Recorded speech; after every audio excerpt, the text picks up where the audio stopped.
blow out those, and you're going to get uppermost strokes. This is what makes looking at spinal cord injury so fascinating. You've got a picture of all sorts of different problems. For example, you can lose pain and temperature and maintain vibration proprioception.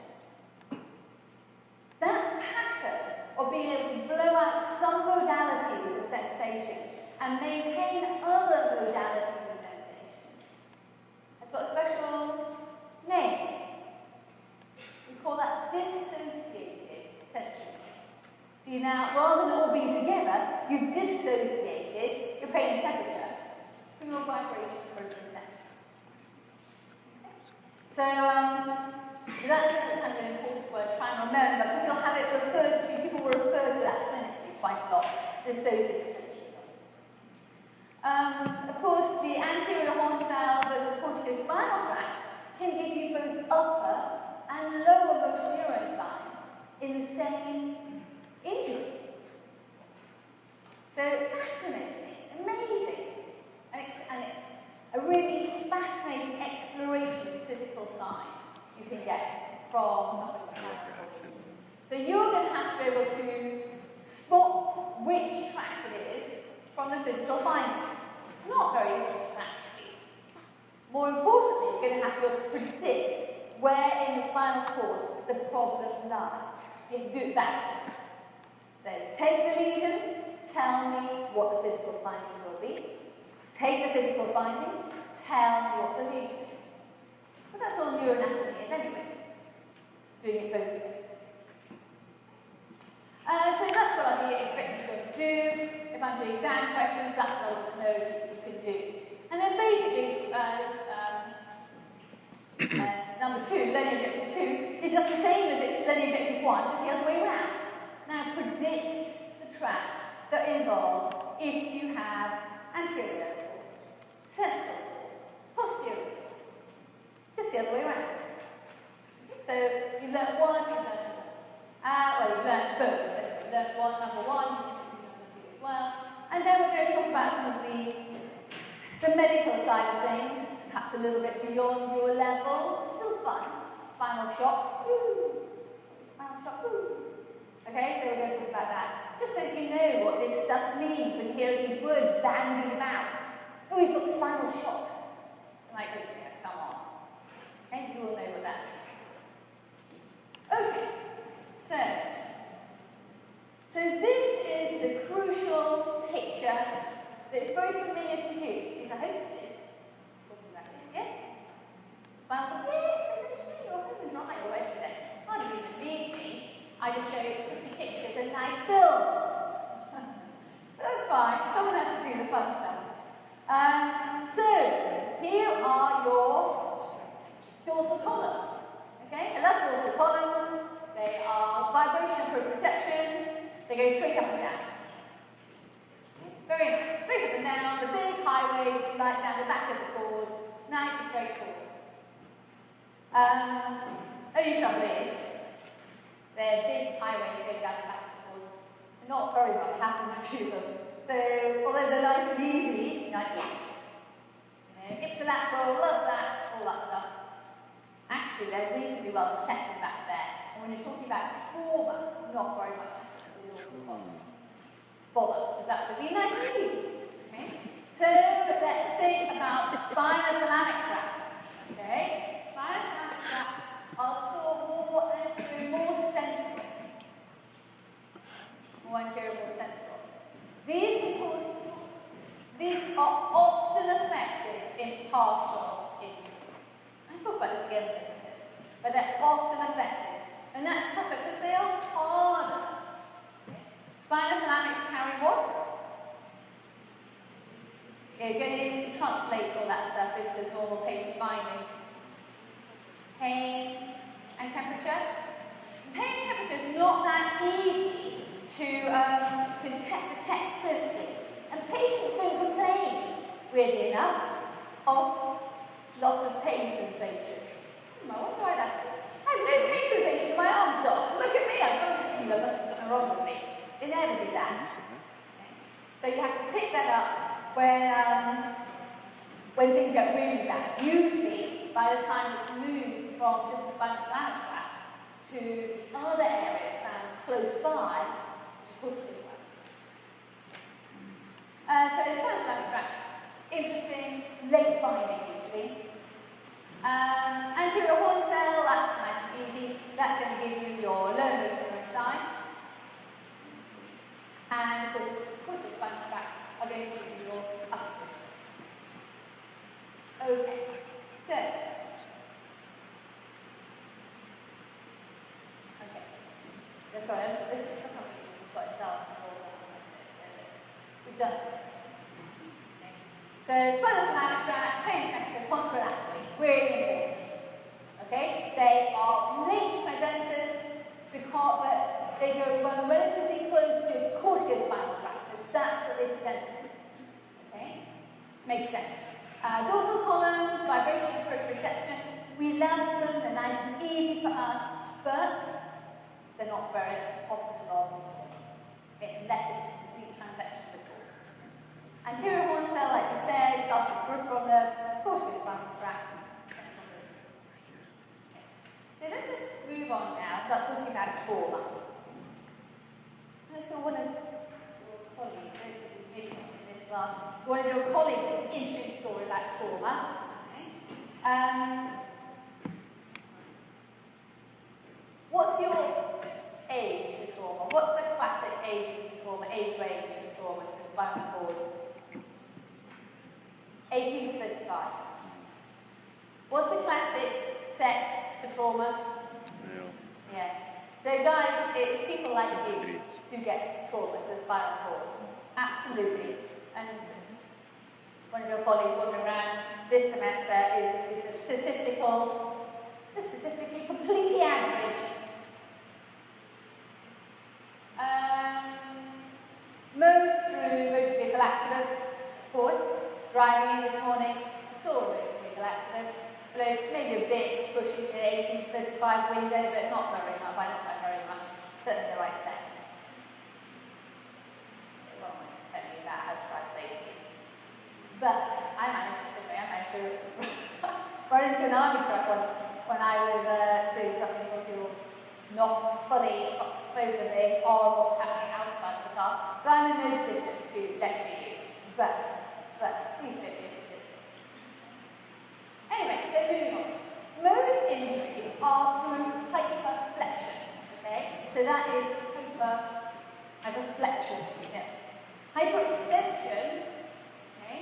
That is classically your hangman's injury, actually your hangman's fracture, and weirdly enough, it's the bone particles that cause the trouble.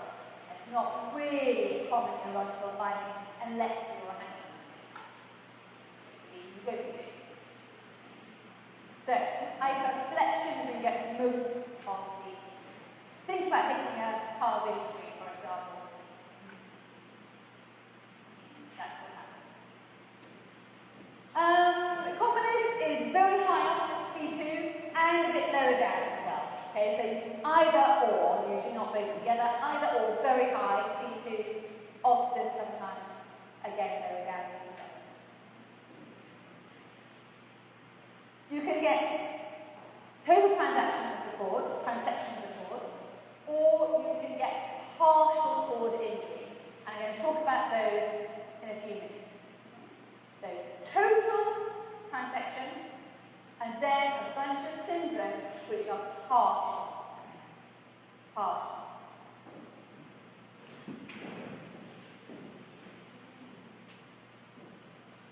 Okay, so that in very small signs, there's 41% of, I can't remember where I got this from, written underneath the side, 41% of spinal cord through falls, 37% from motor vehicle accidents, and sports, particularly rugby, if you play rugby, but imagine American football, which is the same, that's like a spinal cord associated with it. Okay, so let's think about complete spinal cord injury. This is a real patient, met him, knew him before, met him in Stoke Mandeville when I was there, knew him from here.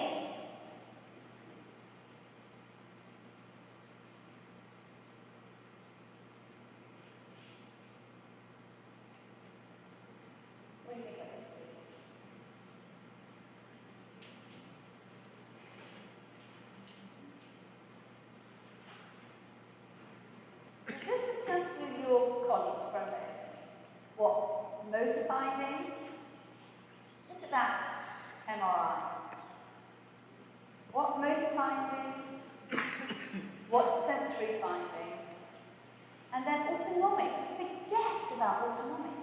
Is that important? Will you expect to find it?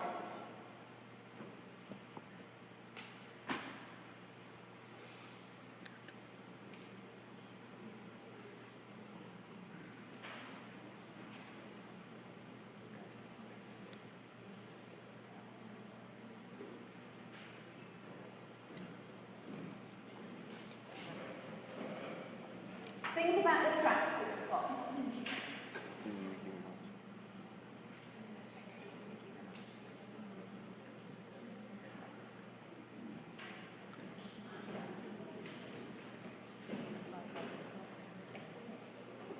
What you got against us?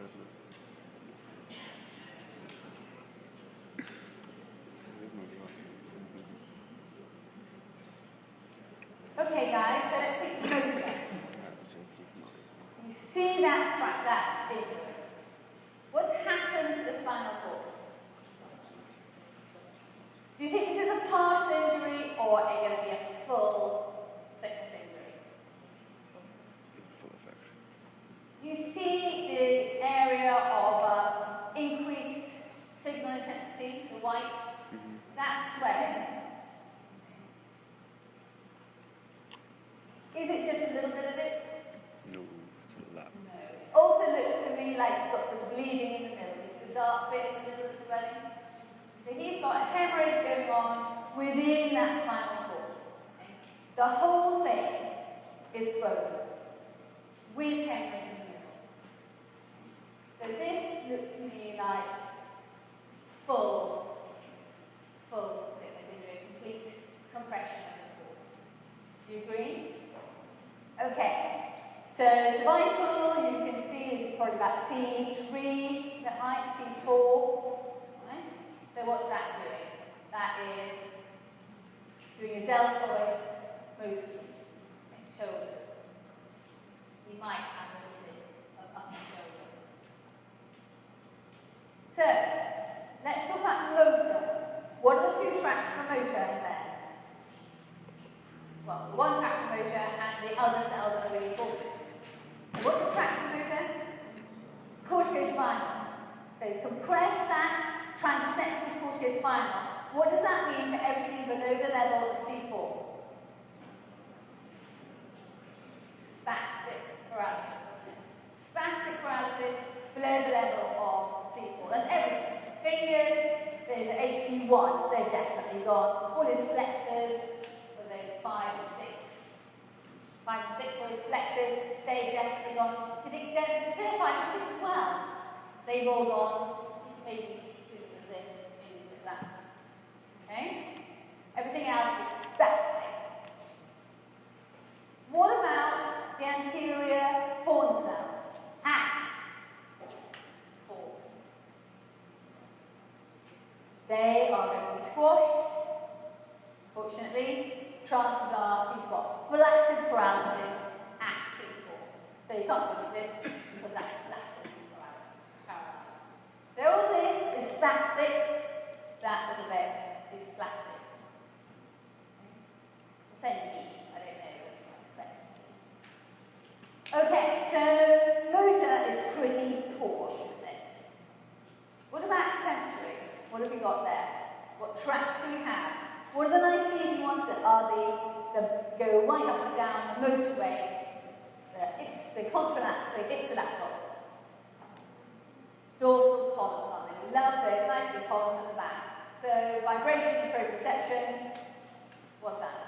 Going to be gone. Okay.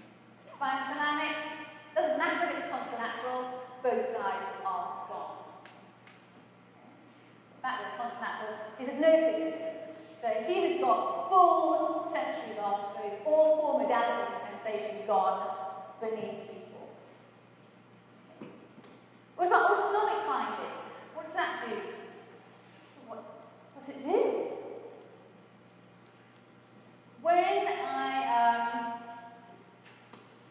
I was working at the spinal unit, one of the major things they had to do was try and get people from lying flat to sitting up. This is not an easy thing to do if you've had a full transection of the cord. Because every time we sat them up, they would black out. Why? Where does the blood go if left to its own devices? Two-way gravity pulling it. So if I'm lying flat, I can just about feed blood to my brain. I sit up, now it's in my butt or in my ankles. I've got no autonomic control to squeeze all those vessels to drive blood up to my brain. I'm going to suffer from extreme positional hypotension. And they have these huge beds on a pivot, and they try and set them up a little bit more incrementally. They do this for hours and days. Poor folks. Okay? So that's a major thing. So, autonomically. And what does the heart not able to do when you drop your blood pressure? It can't speed up. So often they have bradycardia. And we'll talk about this a little bit later, but autonomic problems, the main ones are cardiovascular, blood pressure and bradycardia, hypotension and bradycardia. Okay. And that's really called neurogenic shock. Shock being low blood pressure because your nerves are in bad way. Okay. So autonomic neurogenic shock. Okay, so you predicted pretty well the whole thing in that though, okay? So, let's think about it a little more. Complete spinal cord injury is total sensation loss below the level of the lesion. Corticospinal loss, so spastic paralysis below the level of the lesion. And flaccid paralysis at the level of the lesion. It's very flaccid. Causes we talked about, usually direct trauma or bony fragments. But don't forget having a hematoma in there. You saw that picture, that dark patch in the lighter swelling was blood. Okay? Hematomas within the spinal cord can certainly worsen the prognosis of the injury, but they can also cause the injury all on their own if you have some bleeding outside of the spinal cord, one of the spinal arteries.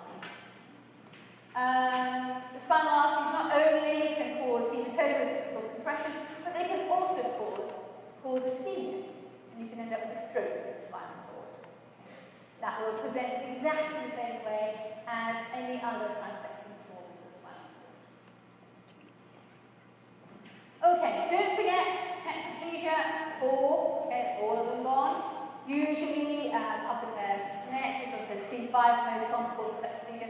Remember there's C2, that patient is C4, you just see C7, C. The C's get it. Okay. And paraplegia. Injury usually caused by lower thoracic, T12, L1. That's usually where the majority of the tetraplegia comes from. So as we described, you're going to get spastic paralysis below the level of the lesion. It's your which one is it? Which tracts? Corticospinal. And then flaccid paralysis at the level of the lesion, which is your, yes, thanks very much. Okay? And you're going to get full modalities for sensation loss. Okay? Pain and temperature. Tracheal spinothalamic, so tricky, but watch it for later. Easy, lovely, but they often get injured unless you break the whole thing. Dorsal columns. Dorsal columns do vibration reproduction. It's pictures you're going to see. Questions are not going to have epicritics and this and that. They're going to say pain and temperature. Vibration reproduction, aren't they? Normal people, they won't epicritics are. Yes?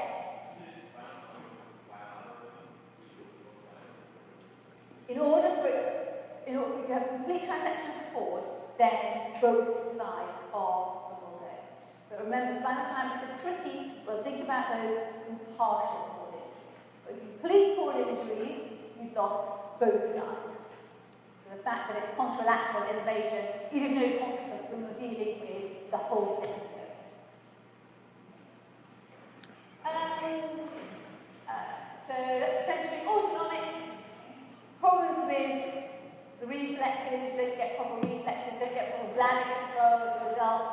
get sort of spasmodic emptying of the bladder. Same problem going on with bowel.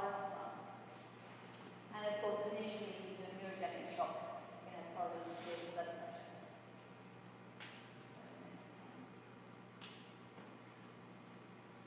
Okay, so let's move on from our complete cord transection to the trickier ones, but the ones that make questions really. These are partial cord syndromes. Partial cord syndromes. So, what could we do? Let's think, if we can predict it first. If we can predict it first, then I can learn anything. Okay? So, let's think. If I knock out my posterior side, back of my cord, I have perhaps a hanging that goes wrong. I've got a patient, the hanging that's gone wrong. Posterior with a nice, straightforward, up and down, ipsilateral innervation. What am I going to have lost? Vibration of proprioception. Excellent. Okay? Doesn't happen very often. Not outside of the war, I suppose, the civil wars, but you might see a bit more of that. Okay, lovely. Now, let's think about central cord. The centre. That can get blown out with hyperflexion. You squash it with the big bones in the vertebrae. They squash both the anterior and the central section. What runs close to the middle on the anterior side? What are those tricky ones that we have to look at? Spine of the larynx. Spine of the larynx get knocked out. What's so special about them? What do they travel? How do they travel? Contralaterally, don't they? They cross and quickly travel contralaterally. So knock it out here is over here I feel it. Because I've gone contralaterally. Right? So these are tricky. They also present late. And as their lesion extends from the central cord, it extends laterally, what do they get next? What runs close by those tracks? Corticospinal. So then I get spasticity. Where am I going to see the spasticity relative to the level of the injury? Beneath. Ipsilateral and beneath. Very good. Am I going to get any acid paralysis? What about my anterior horn cells? Where are they? They're out on the edge. I have to have a huge central cord problem before they start getting affected. Okay? So let's see what we've got starting. Oh. Okay.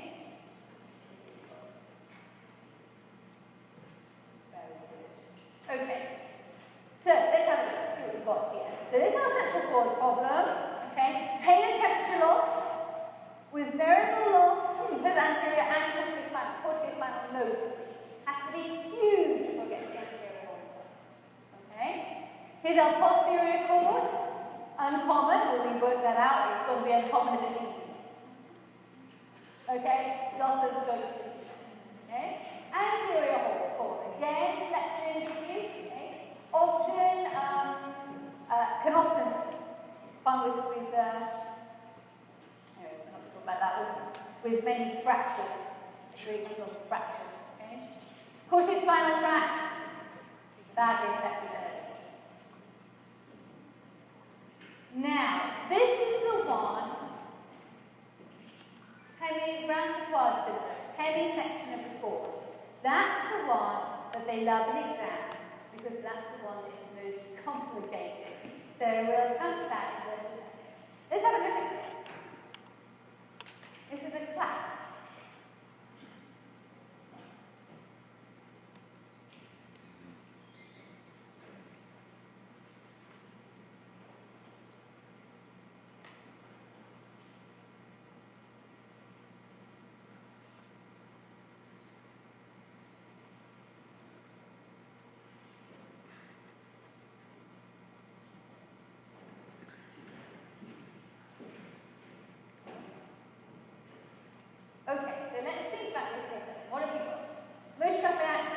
likely to be hyperflexion injury. Okay? Yes? Right? Not an initial problem, not right away, but gradually over the next 18 months, the whiplash, this is why whiplash is a problem. It doesn't just go away, unfortunately. It's like you've loosened something in there and it works its way into trouble later on. Okay? Think about bending bringing back a new twig or something. If you're trying to break it, you give it a break and you feel stuff has gone in the middle. Okay? And now it's easier to break it some more. And every time you move your neck again, you can break it some more. Okay? That's break it, not quite the right word, but injure it some more. That's what happens with central cord syndrome. So over 18 months, his whiplash injury has metamorphosed or has evolved in something more significant. So on examination, you notice that he's got wasting of his hands, okay? And reduced reflex in his upper limb. So what's that got to be? Reduced reflex in his upper limb has got to be what? Low motor neuron. So which cells have got to have gone? Anterior horn cells.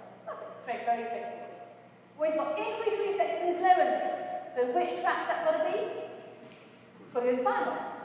It's spastic paralysis below the level of the injury. He's got some flaccid paralysis at the level of the injury. Okay? Don't worry about the Horner syndrome. That's also something that Dr. Glass will tell you about. We've got sympathetic chain injury from an extension of the central cord problem. Okay, but we're not going to worry about that right now. What sensory findings are you going to expect going on from this? What runs close to cortical spinal tract? Spinal tract. Is this unilateral or bilateral, this problem? It's talking about both hands, so this is a bilateral problem. So are you going to get just one side affected with your spinothalamics? No, you're going to have both sides. Okay. And where's it going to be? At the level of the injury. Okay. So this guy, and maybe below the level of the injury, this guy is going to have that classic cake-like distribution of loss of pain and temperature. Okay. He has got central cord syndrome. Now, central cord syndrome is one of our partial cord injuries. Guys, remember, it can be trauma. It can be syringomyelia. So that comes from having a syrinx and then it gets bigger. It can be congenital. Okay? Or it can be trauma. Or it can be syringomyelia. Or it can be trauma. Okay? So just not everything that looks like central cord syndrome is simple old syringomyelia. That's my message to you. Okay? So it's hyperflexion. You can get trauma. Cause the central cord too enlarged. Okay? Neck, so the central cord surface too enlarged. Presents with neck pain and presents with spastic paralysis below the level of the lesion first. That's what comes to it first. So here we go. There's spastic paralysis below the level of the lesion. Upper limb reflexes, so flaccid paralysis at the level because it extends and you get the anterior horn cells. And of course, your spinal thalamic loss. Bilateral, often bilateral. So central cord syndrome. Don't forget Horner syndrome, which is a sympathetic chain problem, causes the syrinx expands, usually syringomyelia. So a bit more about syringomyelia, okay? I'm sure you've done this, but just remember this is a congenital condition. Right? So just remember, this is congenital now. We move from trauma to congenital syringomyelia. Associated with elongated lower pole of the cerebellum, weirdly enough, the other people get this quite a lot, and so do certain types of dogs. Breeds of dogs present with this. If you're interested, King Charles Spaniels have a technical problem. Anyway, so usually it's like asymmetric on presentation syringomyelia because the syrinx enlarges asymmetrically. But the central thing is the same. Cortical spinal are noticed first, spinal thalamics go along with those, and later on you get flaccid paralysis. Right. That's central cord.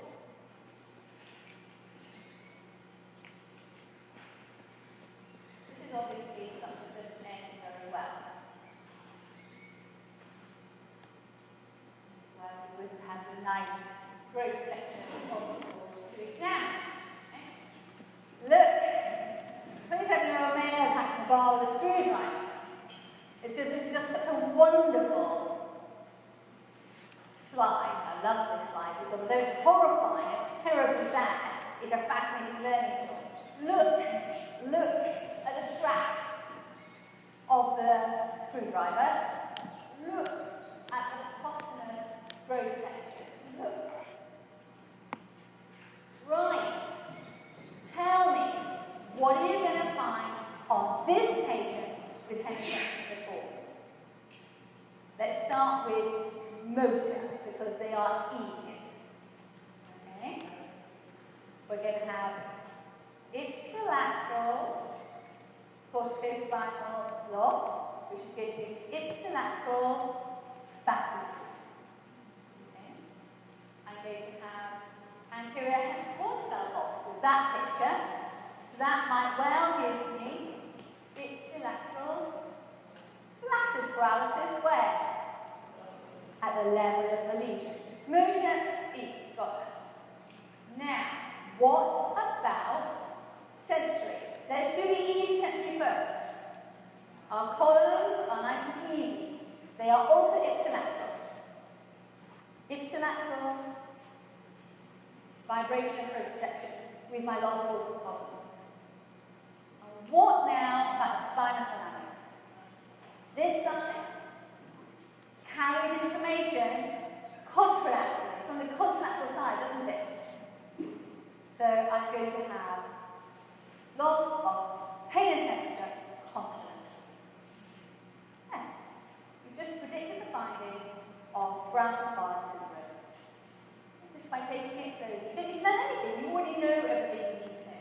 Just need to apply it. So here we go. Brown-Séquard syndrome. Just like you said, ipsilateral vibration proprioception, ipsilateral plasticity, and I suppose flaccid paralysis of anterior cortical cells too. That's going to happen. That and contralateral pain. Lovely. Brown-Séquard, what causes it? Trauma. But actually, not just trauma. Weirdly, it happens a lot to older people who fall over, crunch themselves up in the bathroom. They've got hypotension because we've given them too many, hypertensive medications. So they get up in the middle of the night, have a hypotension, fall in the bathroom, crack their head on the sink or the bath as they go down, and have a very rapid lateral flexion injury, okay? And then they end up giving themselves Brown-Séquard syndrome. So, although trauma, this is the exception to the young person's rules, it's often an old person's disease, which is very, it's all very sad. So trauma, but a lot of old people, principally because we've been able to treat them okay, so that's my last partial cord. Okay? We talked about transection of the cord. We talked about partial cord syndromes. You predicted the findings from central cord syndrome. And you predicted the findings from Brown-Séquard end section. So you've got this, you can do all that nicely. So, what I'd like to do now is spend a few minutes thinking about how you're going to manage a patient who comes in with spinal cord trauma. Of course, you're going to worry about all the usual stuff. Okay? You're going to worry about airways, breathing. In particular, breathing. Why? What keeps the diaphragm alive? Yeah, exactly. Okay? So breathing is a real problem. And people with high fractures, C2 for example, then making it into hospital is a new phenomenon as well, and that's the last 30 or 40 years phenomenon. They were usually down with features because it's a tumbling injury very often in the waves. Okay? So respiratory system, obviously it's incredibly important. You've got to secure their airway. Cardiovascular, you've got to think about each system in turn. Cardiovascularly. Spinal shock is where you basically get all the reflexes become incredibly unstable. So you can't tell how severe somebody's spinal injury is, whether it's partial, whether they have partial findings or full thickness findings, until at least 6 weeks post the surgery, post the injury. Because all the reflex pathways get so unpredictable. Some of them may stop working, some of them may work incredibly strongly. So you get low blood pressure and cramps. You get inability, you get spastic bladder, okay, and high blood pressure. So you get these very unpredictable findings where often the cardiovascular system is a particularly difficult problem. Blood pressure is incredibly unstable. 1 minute they're practically popping their blood vessels in their head, next minute they're unconscious from low blood pressure. Okay? So spinal shock is this phenomenon where your reflexes go completely haywire. It takes 6 weeks, and after that, you're able then to begin to ascertain whether you've got any flaccid paralysis going on. Okay? And you have a better idea of what their prognosis is going to be. Respiration we talked about. Don't forget simple things. The GI system goes really haywire as well, particularly the production of acid. And people you're worrying about their blood pressure, and they die of perforated ulcer. This happens very commonly in severe trauma. We had a bird coming to hospital who had fallen into a boiling pot of beer. So they're making beer, they heated up enormously, it was terrible. And he was burnt all the way from here down, and when he worked at the brewery. And they had him in ICU, they were doing a great job managing his burns, which was terrible. And he died not of burns or infections or blood pressure problems, he died of a perforated ulcer. It's an incredibly good learning, awful for obviously him and the family, but for us young doctors at the hospital, it was an amazingly good learning experience because you overlook the simple, because you're overwhelmed by what appears to be the main issues. So GI, don't forget, watch out for ulcers. And we're talking about ulcers, also of course we want to watch out for pressure ulcers. Diffuse ulcers are very common. So that's the sort of early mid. Long term, autonomic problems come back to be huge trouble. Okay? Enormous problems with blood pressure instability, as well, of course, as bowel and bladder problems. And those really are the main causes of your urinary tract issues and your GI blood pressure. So just finishing up quickly, so relatively common, particularly young men. You have to watch things you're not expecting, not just breathing. Remember the blood pressure you can't see, the bleeding ulcers that you can't see. And you must be able to predict what findings you're going to get from the anatomical abnormalities. Now, just before we finish, I've got 4 or 5 minutes. Just wouldn't be fun. I couldn't show you this. One of the problems that you will find when you're on the ward dealing with people with spinal cord injuries is very difficult, really. It takes practice to know how to speak to people, how to manage it. Of course, it's a massive elephant in the room, isn't it? Someone's in a wheelchair and they're your age. They're not your age, still massive elephant in the room. It doesn't seem quite so difficult somehow to expect all the people to be fascinated. You don't expect young people to be So this is put out by Australia, because when it's money.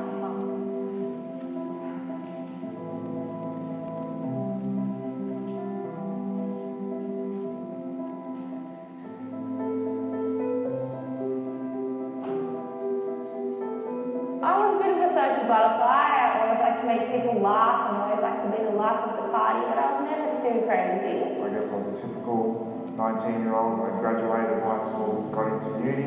There was nothing stopping me from doing what I wanted to do. On the day of my accident, it was Australia Day, myself and three of my other mates decided to head down to the coast. My mate who was driving sort of lost control of the car, then we swung around, hit a mountain on the side of the road, got a bit airborne and rolled down 20 foot embankment, where I dislocated my neck and became a C6, C7 quadriplegic. On the day I had my accident, me and my friends had decided that we were going to go out to the pub that night and made the decision somewhere along the line that I was able to drive home. The doctors had diagnosed my injury as C5-6 incomplete. I'm still able to move my arms, to move my hands, although I have limited movement in what I can do with my hands. I was on holiday in Bali with my mum and a friend. We decided to go for a swim in the resort swimming pool.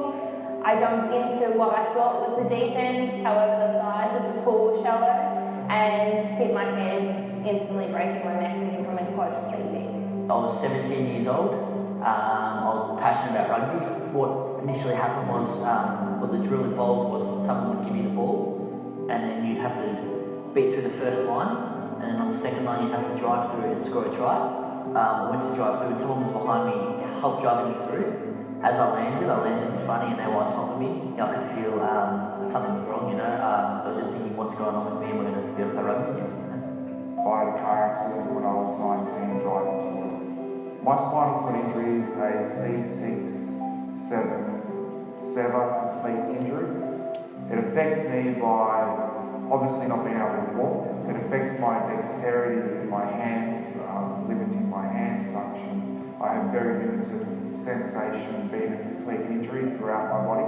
Early days after the injury, you have to come to terms with the fact that your life has changed, and it's just all about finding the happiness and, you know, realising who you were before you had your injury and making sure that you're still that person. It was really challenging when I first came home because my daughter was still in nappies, so I had to find alternate ways to be able to dress her and bath her. So it was like all those little things that I took for granted before my accident. I now had to learn all new strategies on how to basically how not only to look after myself, but how to be in love again. Getting over things like depression, anxiety, self-confidence, self-belief, it doesn't happen overnight. However, it does take a few years. Once you get over that, you embrace life, you grab hold of your independence, and you move forward. If you see someone in a wheelchair, treat them like they're another person. You know, if they, most of the time, if they need a hand, they usually yell out. Although I'm in a wheelchair, I'm still me, I'm still a person, I've just got wheels instead of legs. Movies, dinner, drinks, anything to do that any ordinary person would do in a social life. I'm not afraid to be out there. A lot of people sort of look at you and go, oh, there's like a wheelchair out having fun. It's like, well, I still enjoy fun. I can't walk, but at the end of the day, I'm going to go out and give life a crack. There's still a lot